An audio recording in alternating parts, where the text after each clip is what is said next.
Hey everyone, how's it going? My name is Bonnie Violet. I'm a no, I'm not going there. She, they pronouns. You found yourself at the Trans Joy Boise podcast, and this is my co-host. Hey everyone, I'm Pacey and I use they, him pronouns. And we are stoked that you're here to join us today as we talk about the holidays. The holidays, the joys, the sorrows, the torment, the stress. Yeah. Yeah, I mean, I think the holidays are tough for everyone. Yeah. Like, it's like, I don't know. And I feel like it's always been that way. But I think for like queer and trans folks, there's some uniqueness. And I also think there's some great opportunities as well, because we are queer and trans folks. I agree. Yeah. It's there are a lot of expectations on everybody during the holidays. And I think that there's a high level of stress with living up to those expectations, like getting gifts and the dinners and family. And I think therein lies a lot of anxiety for trans people, just with extended periods of time with your family. Yeah. Be either good or bad. Yeah, I was talking with someone about this earlier, and they were talking about how, like, because I was thinking, like, sometimes when we go back as queer and non-binary and trans folks, going back to family, I think sometimes it feels like we're too much, or they're like, you need to, like, can you just bring it down a little bit, whatever. Like, there's sort of that sort of vibe. But I heard them say the fact that, like, that I was aware too much. And I liked that language, because I think that was a lot of the challenge going back home, beyond just being queer and trans, which is, I think, part of it for me. I think because I'm queer and trans, I have had the opportunity to become more aware of things that I wasn't prior to.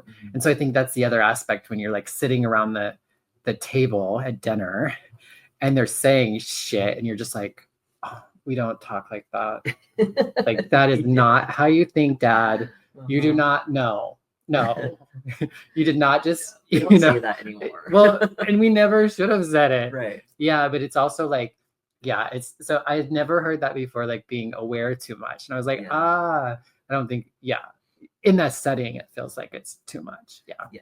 It's interesting to go from one extreme to the other. Yeah. Like with my family, they're all allies. They're wonderful. But my parents are a little bit older, so a lot of the things that, like, my dad will say, just joking, I'm like, you can say that here, but don't say that when we go out to dinner. Like that kind of vibe. People are not going to hear it the way that you're trying to say it. Yeah. And with our community, it's very PC. Like we go out of our way to make sure that we don't use words that are, like, maybe now considered slurs or derogatory that maybe weren't 20 years ago. Right. And then going back to that, it's just kind of jarring. It's very jarring. And I think it's an interesting balance, because, I think context and understanding where it's coming from, I think that's part of the challenge, though, because it's like, I know I grew up hearing things that I should not have ever heard before, right? Oh, yeah. And the intent was never the worst intent ever. But the fact is that they, and I myself, didn't understand the weight that came with some of those words and some of that language. And so it really took me an opportunity to go out and understand how those words impacted the people that those words were describing, to really understand the weight of the slang terms or derogatory terms, or things that were some ways, I know that my parents and people around me were never overtly trying to be racist or trying to be homophobic or trying to be harmful. Yeah. And yet it was very much so. Yeah. And the fact that we didn't know the gravity of those words is wherein lies the issue, right? It just changes. Like, we evolved, right? I think back to, like, playing video games in 2005, and listening to, you hear things. Well, it's actually probably kind of still similar now, but it means something else now. Yeah. And for me, I think a lot of that came from life experience. Not only being a teenager and a young adult back when a lot of those things were considered the norm, and now looking back on it, it's just like, wow, things are just so different. Yeah. But we've grown and we've learned so much, and it's difficult. And it's like with my family, my parents particularly, for a long time, and still, they kind of struggle with pronouns and, like, my chosen name. And I have to remember, like, they're retired. They aren't familiar with any of this kind of stuff. Like, they don't, it's not in the media that they consume. They're not surrounded by it. Like, they don't go out into the community and interact with people like me. It's just me. Right. So it's interesting to go from one extreme of like being totally immersed in it here and then going home and just be like, oh, It's there's a little quite jarring. a learning curve Yeah, here. It's definitely a little jarring. Yeah. And I think, and my parents are great people. They've always been great allies and really like want to support me and stuff. But I think it's definitely like, it's changed over the years on what that might look like and sound like. And one of the things that that I've had to come to learn, and I don't know, I think it's like a navigating space with family, period, around our queerness and transness. I think especially around the holidays, I think it's really important to be able to say, I'm not down for that, you know, like, and just to stay away from your family if that's something that you need to do, to stay away from your blood family or family of origin, if you will, and make space with other chosen family or friends. Because I think sometimes we feel like we have to force ourselves. And this is where I think sometimes being queer and trans is a blessing, is because we get to wrestle this and say like, oh, I don't want to be with my family because of the stresses and anxieties because I'm queer and trans. And the reality of it is so many of those other people at the table don't want to be there either for a lot of the, you know, the same reasons. But I think sometimes because we're queer and trans and all that, we kind of like, oh, we can use that as a way for us to kind of like, oh, wait, no, this, we don't fit because of this. And the reality of it is sometimes the way these functions are set up and the dysfunctionality or the stresses and anxieties of the world and the families are already problematic or difficult with or without our transness being a part of it. Yeah.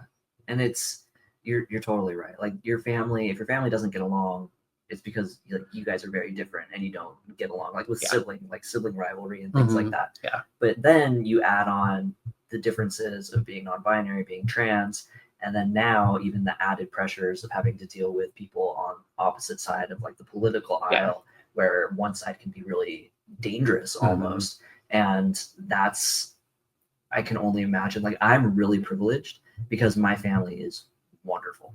Yeah. They are so supportive in every way that one could be supportive. But like my partner, their family is like the fucking opposite end of that. And I can't even imagine the anxiety and the stress and the anger that they must feel when they have to go. Cause like it's Thanksgiving, you have to go see your fucking family, right? And being exposed to people that are downright hateful in their rhetoric is just, it's not something you should have to deal with when you're with family. Yeah.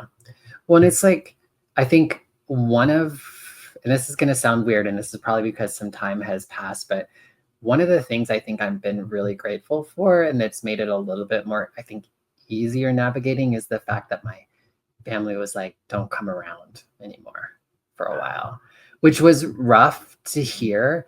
But I think in doing that, there was like, it's been some time for me to really get to one, develop my own chosen family and my own networks and friendships and traditions and practices that I like to enjoy. So I think it's in some ways given me permission to do my own thing.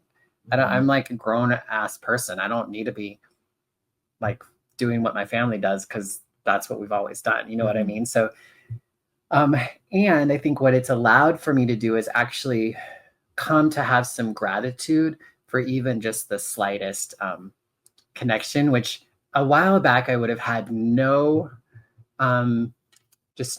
tolerance for misgendering, not even trying, like all these sorts of things. And recently, you know, my mom's been dealing with cancer, and they've been challenged with my transition the last 4 years, 3 years and some change or whatever. And so we've had to spend a lot of time apart from one another. And recently, I was actually in a car with my parents. I don't think I talked about this on the podcast today. And like, this was like just a week or so ago, where I was in a car with my parents, and my dad hasn't spoken to me in years or even acknowledged me. And I didn't. And I was there with my mom, who's in like, she's been fighting cancer for 2 years now. She's like lost her hair. She's in a really bad way. Right. And I hadn't seen her in a month. And so I was just really excited to see her. And I was kind of happy that my dad was not like, he wasn't like, hey, what's up? But he was at least acknowledging that I was in the room or in the car. And I was just so happy. And I was so grateful for that, even though they continued to refer to me as their son and uncle so-and-so and he this and all that. And like, I didn't care, which is so crazy because before I took this time away from my family, I would not have been able to do that. I would have been so pissed off about the fact that this, that, or the other, that I wouldn't have been able to even be grateful that like I'm sitting across from my mom. Like I get to give her a hug, you know, like those were things I got to hang on to, even though it didn't show up in the form that I wanted. And, you know, and there are times in our life when it's important to like stand your ground and say, this is how I need to be seen. And this is how I needed to be heard. Because there were times in my life when that had to happen. But I'm so grateful that I can be in a point in my life where I can maybe soften a little bit and not be so rigid in order to spend some time with my family. And I don't feel like I'm a sellout. I think before I would have thought I was selling myself out. I wasn't standing up for myself or I was being a pushover. And it's like, no, I'm actually just really grateful to have this moment, even if it's not ideal. Like I'm wearing a shirt where like you can see that I have breasts. And they're still calling me, their son. And I'm just like, it's it doesn't make sense. But and you whatever. just kind of gotta laugh at some point, every once in a while, you know. And I think that that's really beautiful. And the distance has given you a new perspective, I think, on what really genuinely matters. But it's also given you your autonomy back when it comes to dealing with your family, because so many times, like before, you didn't have a choice. Like they didn't want to talk to you, right? And now it's the power is more on you. Well, I think a big part of my dysfunction with my family was not the fact that I didn't want to spend time with them and I didn't want to be with them. It was this fact that sometimes I felt like the obligation or the responsibility, the only way to be a good child or to do things right was I had to do this and do that and do the other. And both of those things are true to some extent. Like, I guess sometimes I would get so caught up in like, I have to do this and then I'd begrudgingly do it and be upset about it when underneath I also wanted to, you know what I mean? And so now I've just gotten to a point where I can put that first. No, I want to spend time with my family. I miss them. I want to know what's going on in their life. I want them to know what's going on in my life. And that's what I'm going to try to lead with, rather than like, oh, it's the holidays, I have to be with my parents, or, oh, it's the holidays, I should be with them and I'm not, and get all sad and mad and all those sorts of things, which are okay, you know, but I like that I'm kind of getting to a better place. But even just a few months ago or last year, it was not cute. I think it was not really cute. Cool. Yeah, no, I get it. I love that change in perspective of I don't have to do these things, I get to.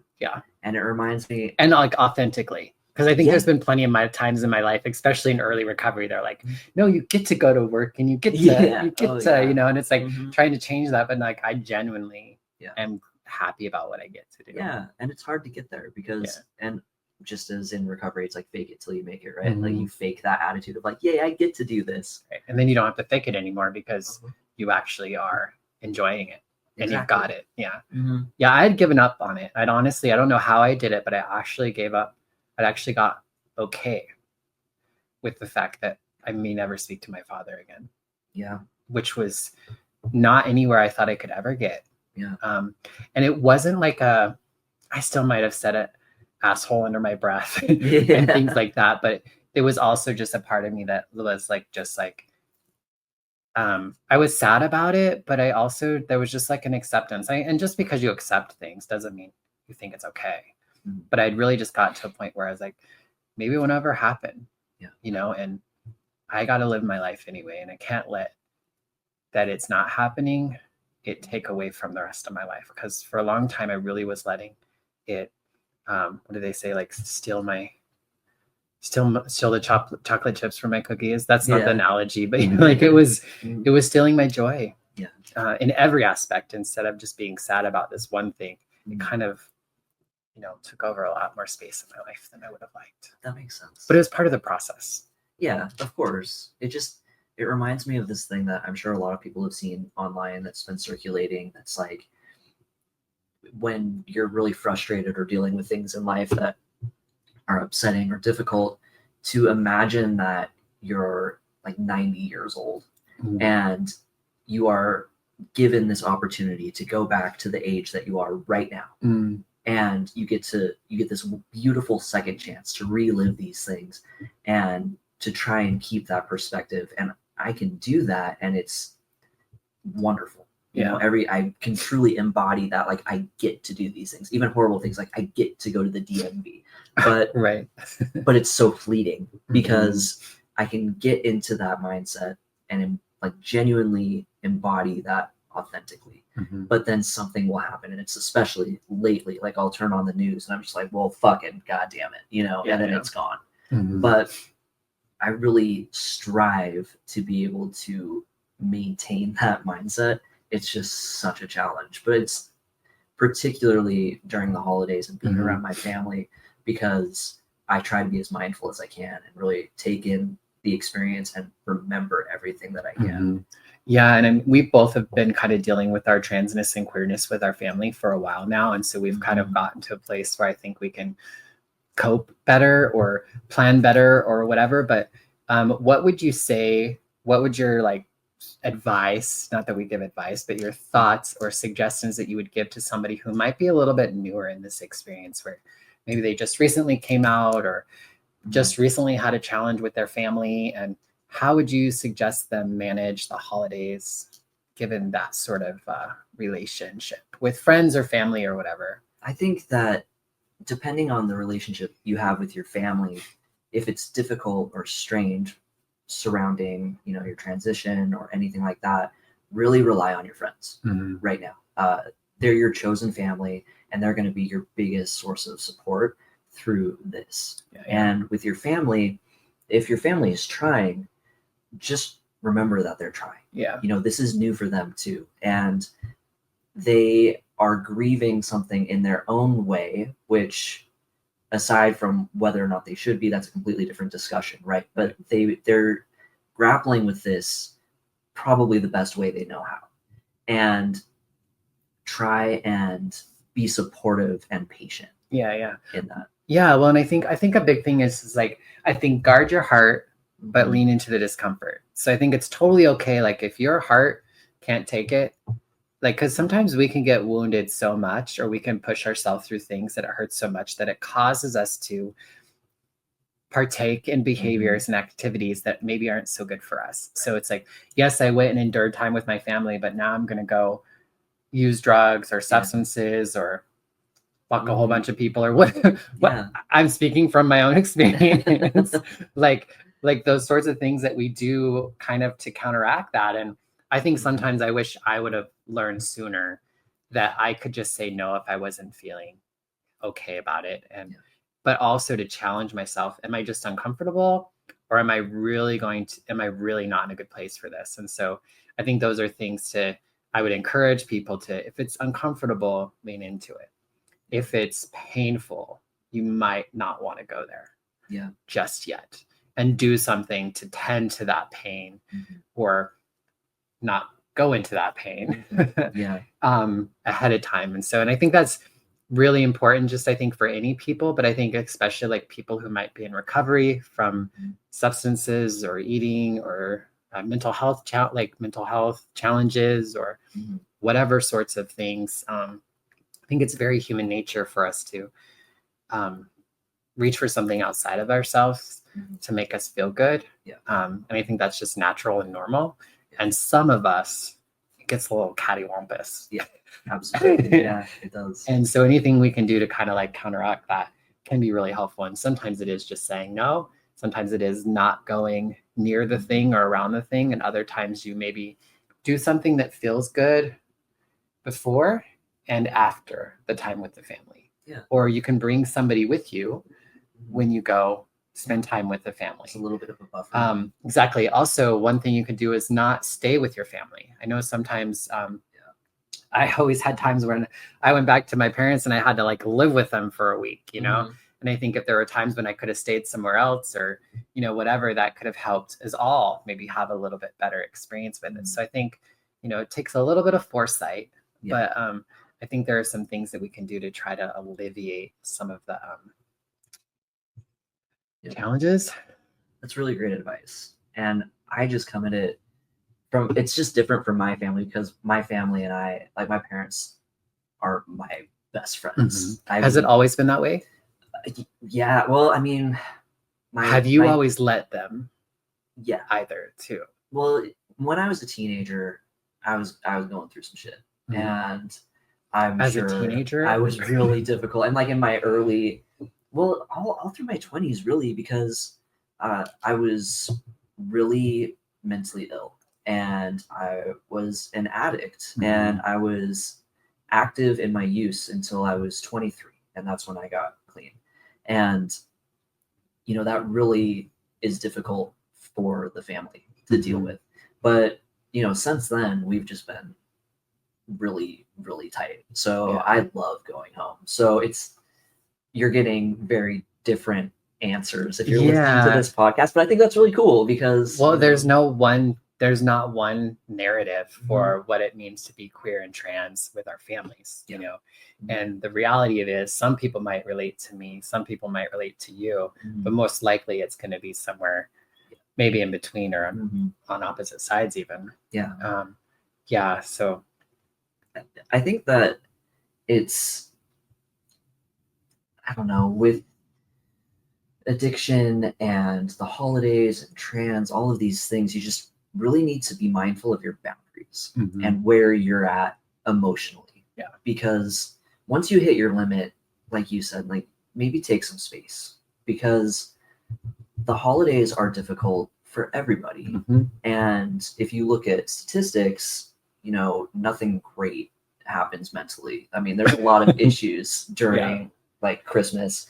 Suicide rates go up, you know, substance use goes way up. Like one of the busiest nights at the bar is like Thanksgiving night. Oh my God. Like the night before Thanksgiving. Drunk driving records are like the highest on Thanksgiving nights. It's wild. Yeah. So just be mindful of those things because, and even if our demographic, our community is more likely to have mental health issues or substance use disorder as it is. So when you are in a space or a time of year that is heightened stress, like that's just a horrible combination. So be aware of that.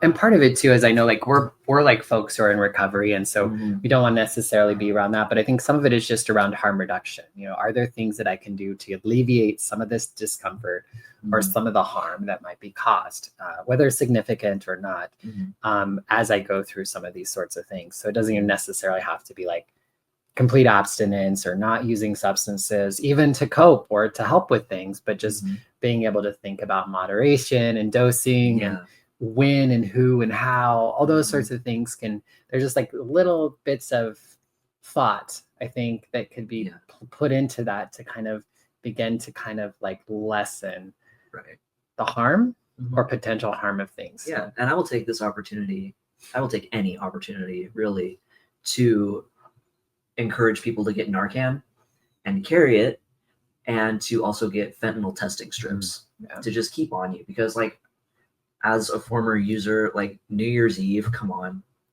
There are huge parties for that. And just be prepared because, you know, if something happens, it's better to have it and not need it than need it and not have it. And it's super easy to get. We can link some resources in the show notes for this on where you can get both Narcan and fentanyl testing strips. So that'll be good. Really great point. And for recovery, we've both been in recovery for 16 years. I know exactly that. We're litter mates. As some would say. Even though, so and we started at the same time, but we've taken very different routes and strategies on how we've done that, and maybe even why we did that. But maybe that's for another podcast. But I don't know. Well, one thing I'd just like to touch on a little bit is if you are in recovery, what you can do to help stay sober or safe during the holidays. And I know a lot of my recovery I did in 12-step groups, and those are wildly problematic. And I totally get it. It's so much so that there's like the trope of if you go to AA or NA long enough, you'll end up with a religious tattoo. And I did that. It was terrible. Like I need to get that covered. But because I feel like it can be really exploitative of vulnerable people to sell the narrative of religion.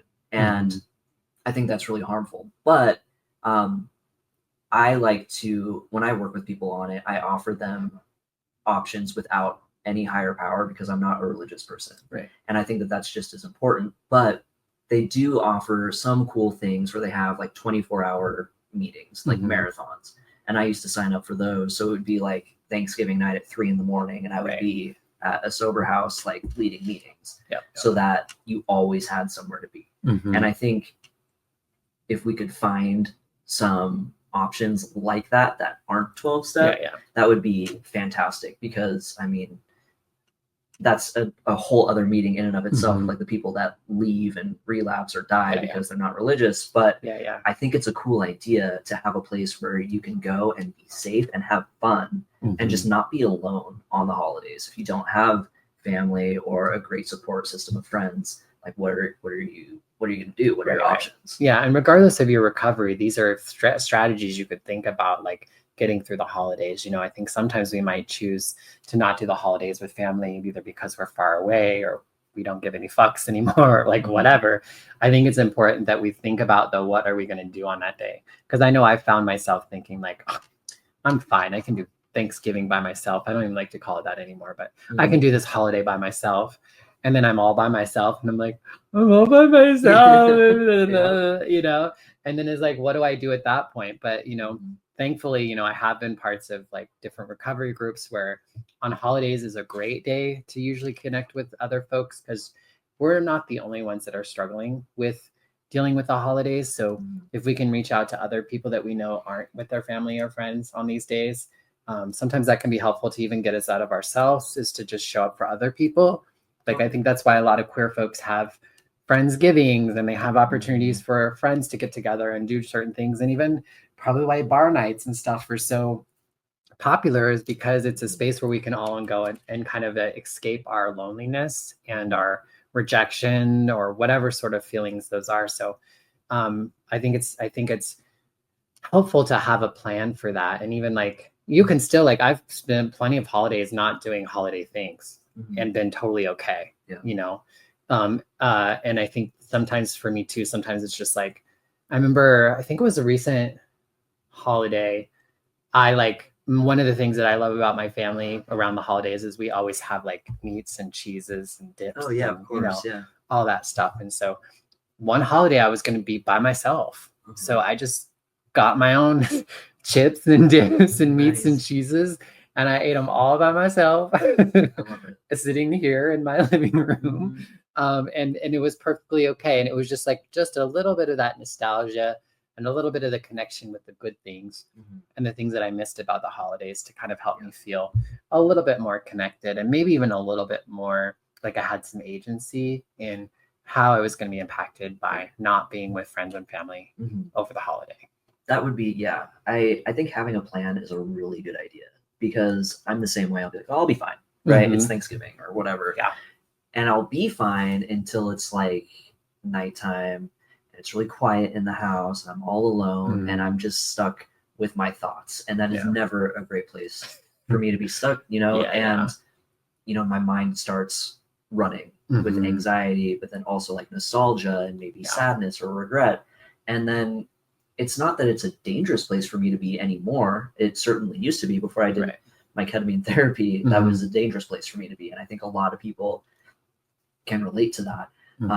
So being around other people at that time was not only, you know, more comfortable, but it was safe. For me. Yeah. And that makes me think of too, is like, you might even be able to get through that whole holiday and not have any feelings or whatever. But I think one of the things that we don't always think about is an emotional hangover. So whether we decide to stay by ourselves and we're dealing with those emotions or not dealing with those emotions, or maybe we do go and do the family visits or we do the things, there's a lot of emotional labor. There's a lot of emotions that happen. And I think oftentimes we're not aware of it. And I think sometimes we'll go back to our homes or we'll go back to our normal life or whatever, and then like the next day we're just like fucking angry and sad and mad and like just like coming down in this like really bad way. And we're just like, I don't understand why. It's like, well, bitch, you just were in a whole whirlwind of emotions for days or hours or whatever, and you need to take care of yourself with that. And sometimes just being aware that, oh, I did this thing, so I'm going to feel a little funky for a day or two. Then maybe I schedule some time to hang out with friends, or I tell my roommate, hey, could you be around too? Or I, make plans to have dinner with friends. Or if I'm part of a group, a recovery group or a trans group or any sort of group, that I make sure that I attend that thing, so that I can just kind of get reconnected and kind of back into that reality and kind of cope and work through some of those emotions, I think. That's a really good idea. That's great advice. And I need to do that too, because I know whenever I go home for the holidays or for anything, I get so burnt out just because I'm an introvert, and just being around people constantly just really drains me. Yeah. And I have to have like an entire day where I can just sit in silence and just kind of regroup, and even go. One of my favorite things to do in those instances is to just put my headphones on and go hiking in the foothills. Yeah. It's one of my favorite things. But a lot of the time I just don't have time. And then that just builds on it and builds on it. And then a couple weeks later, I'll just freak out. And I'll be like, oh, that's so weird. I randomly freaked out. It's like, no, it was not random. Like this has been brewing for a long time. Yeah. And just taking, knowing that that'll happen is. Yeah, you need something to kind of like bring you back to your normative, like to ground you again. Because I think the other thing I know for me for a long time with my family, I can click into this like default mode that like when I'm around my family, this is the person that I am. This is what I do. This is what I don't do. And that can be very jarring. I think for a long time it would happen and I wouldn't even notice it. Like I would go home, I would do my thing, and I would just become who I always was. And then I would go back to my normal life and I'd be like, wait, this doesn't, you know what I mean? It's this weird sort of feeling. So I know I had like this default mode when I'm with different people, and that default mode is not my everyday life that gives me life and helps me feel good and sustenance and nurturing. And so I have to do something to kind of get reconnected back into that, or I can kind of get stuck in that default state. That's really an interesting point. And you're absolutely right. It's like a role that we're playing. And you just click right into it, and you don't even have to like think about it. It's like next thing I know, I'm sitting on the couch for 2 days watching TV. Oh my God. Because that's what we do back home. We all get together and we watch TV, and we talk and we do all that, and it's well and good, but that's just not how I'm able to function in the long term in my life, to kind of get back into like a life that feels good to me. I can get stuck in that really easy, and it's just it just doesn't make me feel good after a few days. And it's even, you're not genuinely you, I think, in some of those roles or who I am now. Exactly. Yeah, exactly. It's like reverting back to who we were. Like my parents have lived in the same house my entire life, and well before my life started. And so my bedroom has been my bedroom forever.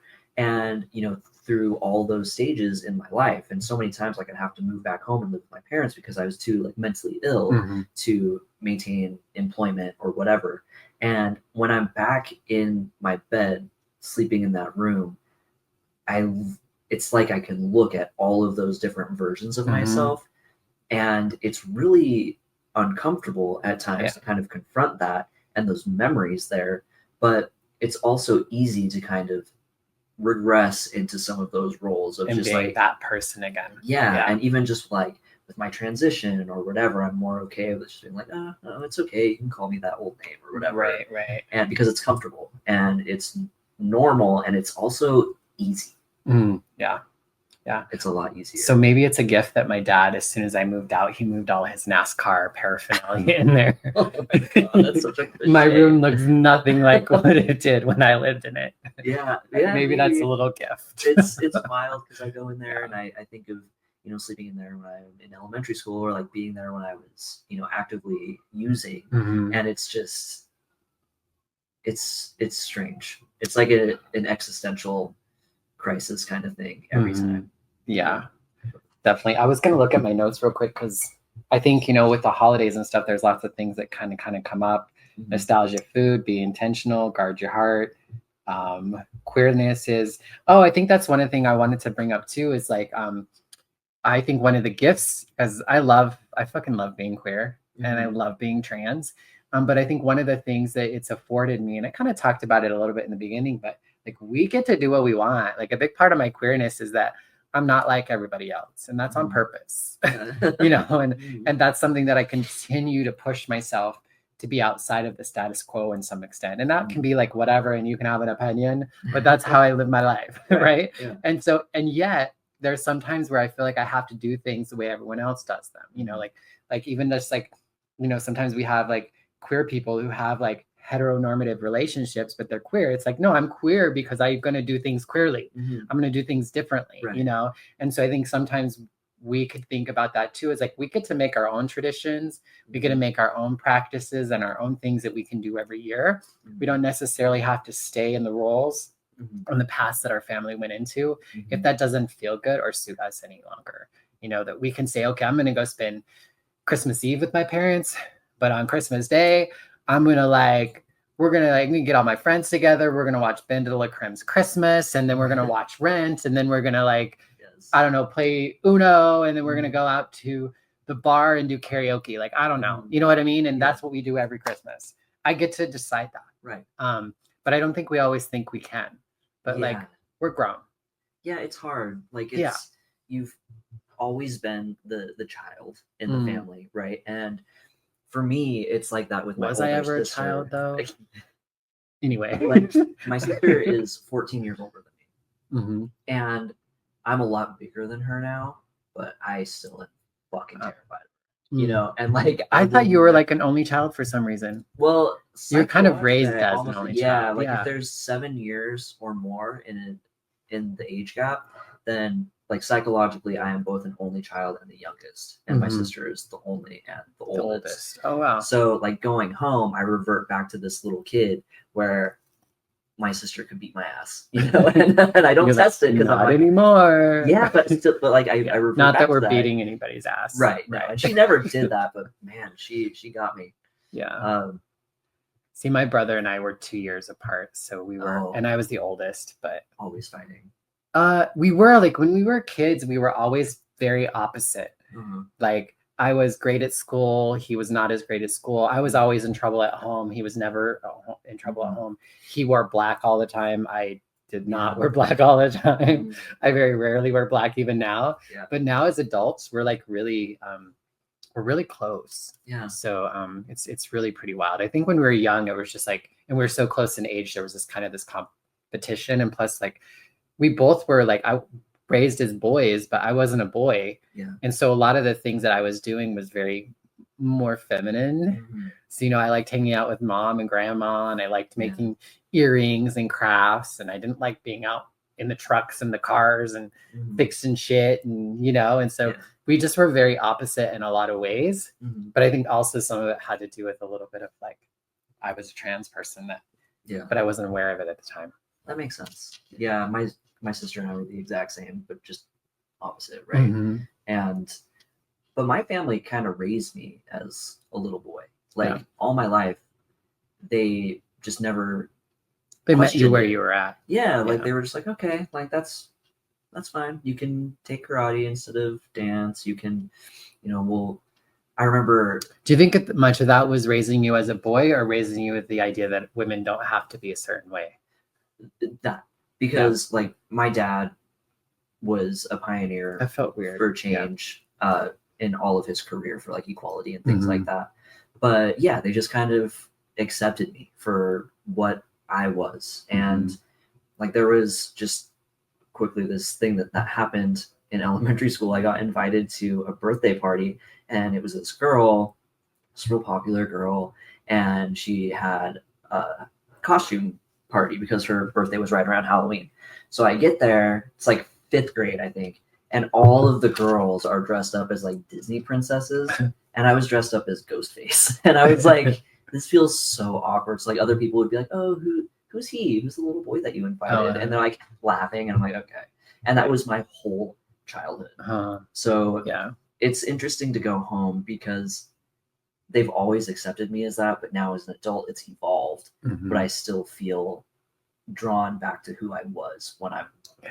It's so wild. Our inner child and our child is just like, she's always there with me. I feel like she's louder now than she ever was. Yeah. Yeah, right. Well, I feel like we're probably right at that time frame again to call it a show. I hope that this was helpful for folks throughout the holidays and the holiday season. We'd love, again, as always, we'd love to hear from you. If you'd like to share with us what's been helpful or useful to you.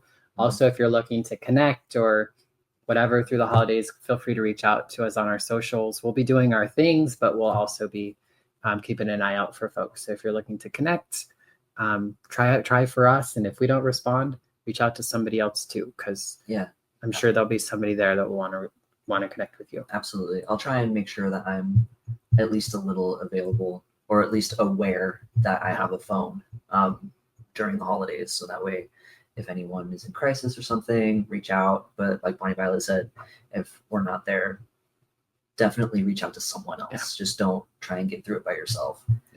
Agreed. Me too. Christmas Eve, I'm excited to go home, be with my parents. But outside of that, I should be pretty available for folks. Yeah. And probably even then, I'll be hiding on my phone a little bit to soften the anxiety of it all. But all right.